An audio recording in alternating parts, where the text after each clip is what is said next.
पर जी जब हमें गुस्सा आता है, ईर्ष्या होती है या मन दुखी होता है तो सबसे पहले मन में नकारात्मक विचार नहीं, हमें पहले बताओ गुस्सा क्यों आता है। गुस्सा तब आता है जब हम ये कामना करते हैं कि ये ऐसे चले और वो नहीं चलता, कोई भी हो, तो गुस्सा आ जाता है। हमको ये सोचना है कि मुझे कैसे चलना है। जब मेरा बेटा गलत चल रहा हो तब मुझे कैसे चलना है। मेरी पत्नी जब प्रतिकूल चल रही तो मुझे कैसे चलना है। मुझे क्रोध नहीं लाना, बहुत प्यार से, बड़े गंभीरता से, धैर्य पूर्वक हमें समस्या का समाधान करना चाहिए। क्रोध से समस्या बढ़ती है, ना कि समस्या का समाधान होता है। जब हम गुस्सा करते हैं तब हमारे द्वारा कुछ ऐसा हो जाता है जिससे समाधान होने की जगह और हम फैल जाते हैं, प्रपंच में फंस जाते हैं। तो मुझे लगता है उस समय नाम जप करके हमको अपने अंदर की सोच को ठीक करनी होगी। अगर हम अंदर की सोच को ठीक नहीं कर पाए तो जेल जितनी भरी है वो सब इसी में भरी है, काम में या क्रोध में या व्यभिचार में फंसा या हिंसा में फंसा, चोरी में फंसा, इसी में जेल भरी हुई। तो हमें लगता है हम उस समय अपनी सोच को कंट्रोल कर सके, उसके लिए भगवान का भजन है।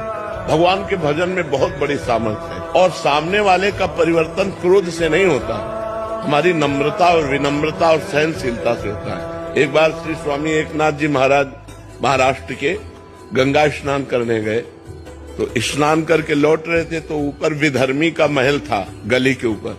उसने थूक दिया, देखा महात्मा का नहा के जा, तो ऊपर थूक दिया, ऊपर गिरा।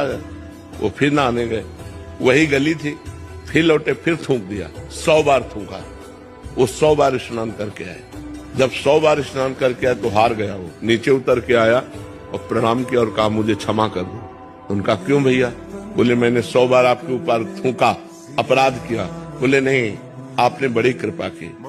एक दिन में एक बार गंगा स्नान करता था, आपकी कृपा से 100 बार गंगा स्नान हुआ। ये तो आपकी कृपा। वो चरणों में लौट गया और कहा आज के बाद कभी किसी महात्मा के साथ गलती नहीं करेंगे। विनम्रता और धैर्य ने उसको बदल दिया।